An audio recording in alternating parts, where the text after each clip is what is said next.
What's up, everyone? Welcome back to another review, and this time we're taking a look at The Man Who Knew Too Much, directed by Alfred Hitchcock, starring James Stewart and Doris Day. The Man Who Knew Too Much is basically Alfred Hitchcock remaking the 1934 movie of the same name that he did 20 years prior to this. So, the overall story of this movie is as follows. While vacationing in Morocco, Ben and Joe McKenna are suddenly immersed in a dangerous situation after a French spy dies in Ben's arms. Discovering that their son has been kidnapped and taken to England, the McKennas are caught up in a nightmare of espionage, assassinations, and terror. Soon, all of their lives hang in the balance as they draw closer to the truth that leads to a chilling climax in London's famous Royal Albert Hall. So that is the overall premise of The Man Who Knew Too Much. Let's just make this review as short and sweet as possible. At the end of the day, I enjoyed this movie.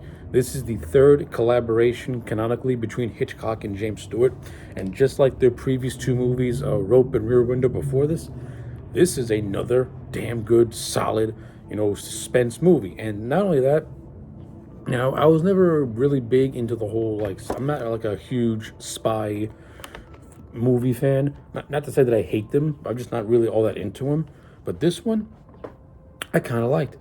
I like this one because I like how it's told from the point of view of just everyday regular people who were caught up in a situation that they have no business being in the first place.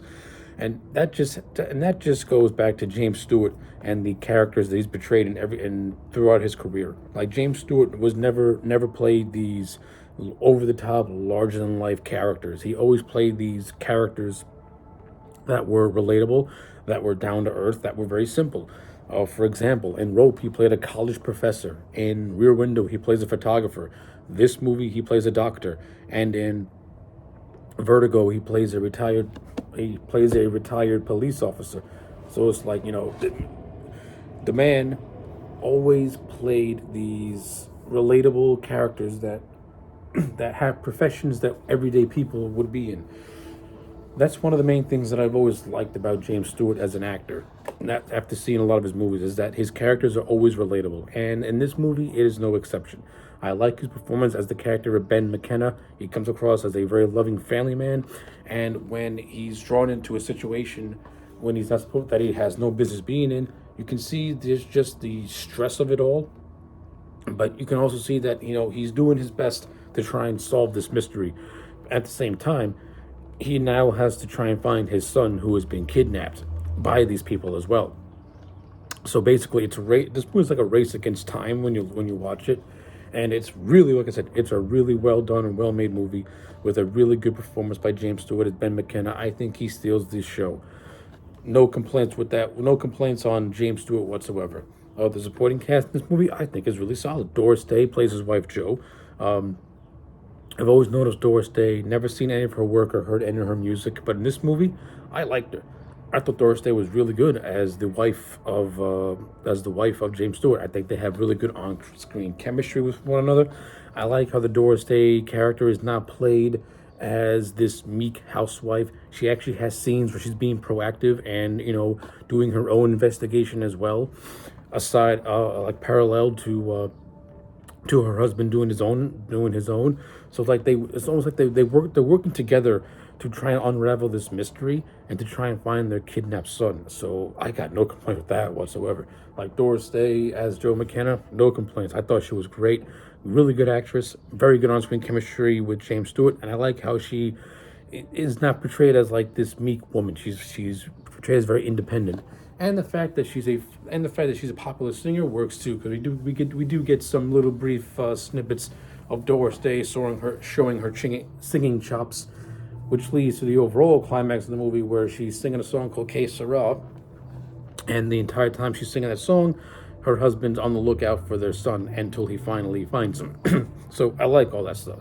I thought that was all well handled as well. Other actors include Reggie Nelder, who plays a hitman. Reggie Nelder, you might remember him as from Salem's Lot, Toby Hooper's Salem's Lot. He plays the vampire. I liked him in this movie. He's not really in it all that much. He's seen it in the beginning, then he comes back again in the third act when he's hired to kill the Prime Minister of England by this British couple. and the whole revelation of what was going down is it turns out to be one big political conspiracy. But you got Reggie Nelder who played the hitman. He does little, but it means much. And the entire like climax, during the play, during the stage performance is actually really intense and nail biting. And he really almost gets him if it wasn't for Doris Day, who was able to distract him. So yeah, I enjoyed that as well. I liked Reggie Nelder in this movie.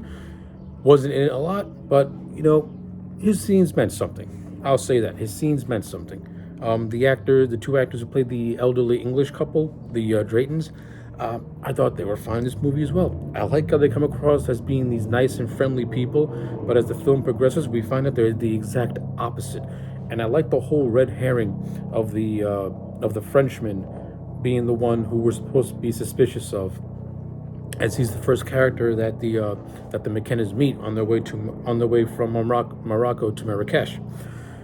We think it's the Frenchman who is like this shady character, but once the Frenchman character is killed, it's revealed that the English couple is actually the ones that we should be looking more closely into, because once that Frenchman character dies, and the local police take care of it, we find out a lot as the movie progresses that the elderly couple, they kidnap Ben's son, they take him to England, they're in the cahoots with the English Prime Minister. They're in cahoots with the English ambassador to assassinate the Prime Minister. So like this whole political conspiracy gets unraveled by these two Americans. It could be a little convoluted in a way. If it could be a little bit convoluted. It doesn't take away from the movie, but it can be a little convoluted. You got to like pay attention to a couple of things, to a couple of areas, just to unravel the whole motivation to want to kill the Prime Minister. But but the Frenchman character is very integral to the movie's plot, because his death sets off the chain of events. And I thought it was well done.